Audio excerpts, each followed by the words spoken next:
¿Qué tiene que ver Irán con Persia? ¿Cuál es la diferencia entre una y otra? ¿Y cuándo una se convirtió en la otra? Si es que eso realmente ocurrió. Para entender esta historia, primero necesitamos tener claro lo básico sobre la geografía y la ocupación antigua de esa región. La mayor parte de lo que hoy conocemos como Irán se encuentra en lo que se llama la meseta iraní, una zona que va desde la cordillera del Hindu Kush, en el actual Afganistán, hasta los Montes Sagros, en la frontera con Irak. Es una región rodeada de montañas, de desiertos como el famoso desierto de Lut, que ha registrado temperaturas de más de 70 grados en la superficie y también parcialmente bordeada por el mar. A lo largo del tiempo, esta área fue habitada por varios pueblos, pero los que más nos interesan aquí son los pueblos indoiranios, que llegaron hacia el segundo milenio antes de Cristo y hablaban lenguas indoeuropeas, de la misma familia que el portugués, el español, el latín, entre otras. Como curiosidad, por ejemplo, las palabras madar y pedar en persa, madre y padre, suenan mucho a mater y pater en latín y son bastante distintas de las palabras árabes y ab. Esto muestra que el idioma persa, el farsi, no es una lengua semítica como el árabe, sino parte de otra familia lingüística. Entre estos pueblos indoiranios, destacaban dos grupos, los medos y los persas. Los medos se establecieron en el noroeste del actual Irán, mientras que los persas se asentaron más al sur, en una zona conocida como Pars, a la que los griegos llamaban Persis, y de ahí viene el nombre Persia. Hoy, esa antigua región de Pars corresponde, en líneas generales, a la provincia iraní de Fars. Es decir, originalmente, el término persa se refería a ese pueblo en particular que habitaba esa región, que no era el único en la meseta iraní ni tampoco el más poderoso en un inicio.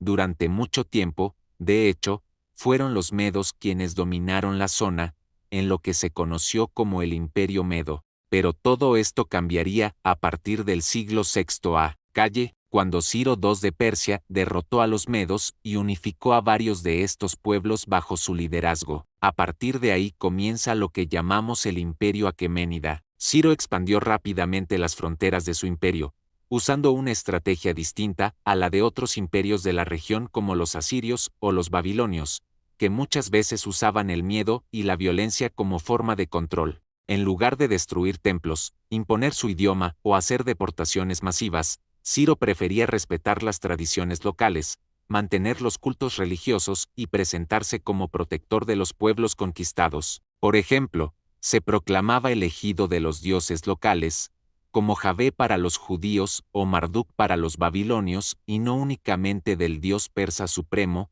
Ahura Mazda. Este enfoque resultó bastante eficaz y, junto con otros factores, llevó al imperio persa a convertirse en la mayor potencia que había existido hasta ese momento. Bajo Ciro y su sucesor Darío el imperio aqueménida se expandió desde la India hasta Grecia, y desde Egipto hasta la región de Asia Central. Egipto y Babilonia, dos de las grandes civilizaciones antiguas, llegaron a ser provincias persas. Por eso, muchos historiadores, como Yogyewejin Jones, autor del libro Los persas, consideran al imperio aqueménida como la primera superpotencia mundial, no solo por su tamaño, sino también por su sofisticación cultural, administrativa y política. Pero como toda superpotencia, también tuvo su fin. En el año 334, Alto-Calle, un joven rey macedonio llamado Alejandro, Alejandro Magno, inició su campaña hacia el este. Calle, con un ejército relativamente pequeño pero muy eficaz, derrotó a los persas en varias batallas clave, el río Gránico, la batalla de Isos y la de Gaugamela en 331 Alto-Calle. Sin embargo, Alejandro no destruyó la estructura persa. De hecho, adoptó muchas de sus costumbres, se casó con nobles persas, usó ropa persa, participó en cultos religiosos persas y mantuvo a muchos funcionarios en sus cargos. Se presentó incluso como heredero legítimo de los reyes aqueménidas. Esta persianización de Alejandro causó fricciones dentro de su propio ejército. Muchos generales griegos lo vieron como una traición a los valores helenos. En las fuentes griegas, esta tensión se interpreta como un enfrentamiento entre civilizaciones. Pero para Alejandro, era simplemente una forma práctica de gobernar un imperio tan diverso. Cuando murió en 323 a.C.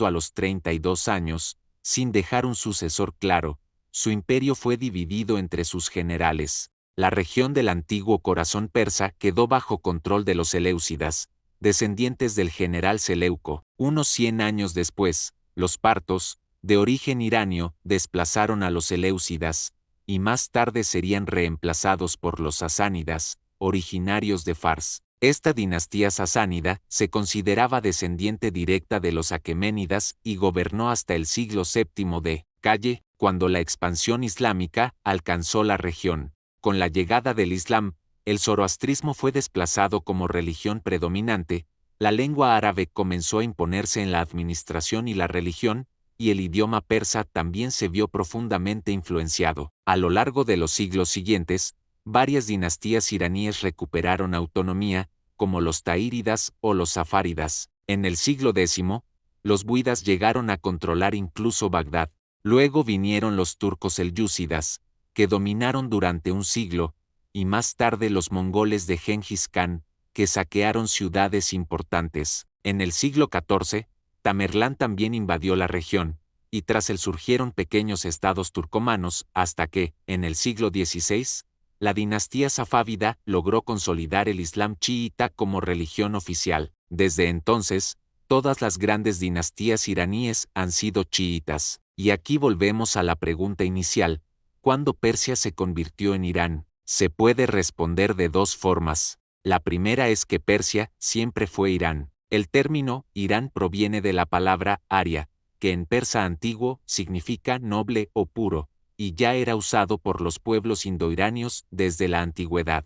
Los aqueménidas llamaban a su imperio Ari-Nmx Arra, reino de los arios, y en tiempos sasánidas ya se usaba la forma Rn, que deriva directamente en Irán. Por otro lado, Persia hacía referencia originalmente a una parte concreta de ese territorio, Pars, pero debido al éxito del imperio aqueménida, ese nombre se popularizó entre los extranjeros, especialmente en el mundo grecorromano, como sinónimo de todo el país. Durante mucho tiempo, ambos nombres eran intercambiables, pero la palabra Persia, en las fuentes griegas, fue cargada con estereotipos negativos: lujo excesivo, tiranía, decadencia moral. En contraste, en Irán, muchos veían Persia como símbolo de un pasado glorioso. Fue por eso que en 1935 el rey Reza Shah solicitó oficialmente que las naciones extranjeras dejaran de usar Persia y adoptaran Irán como nombre oficial, buscando así una imagen internacional más moderna y alejada de esos prejuicios. Esto generó debate,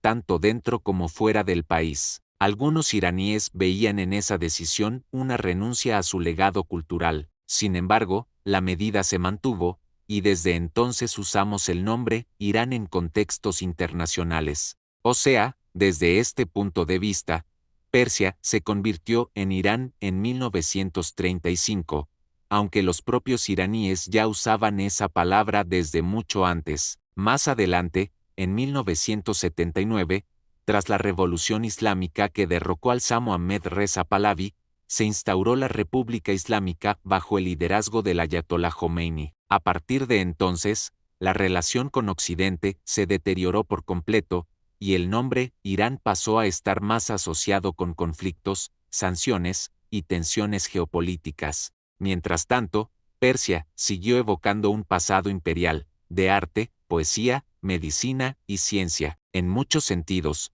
hoy el término Persia tiene una carga positiva en Occidente, en contraste con la imagen actual que se tiene de Irán.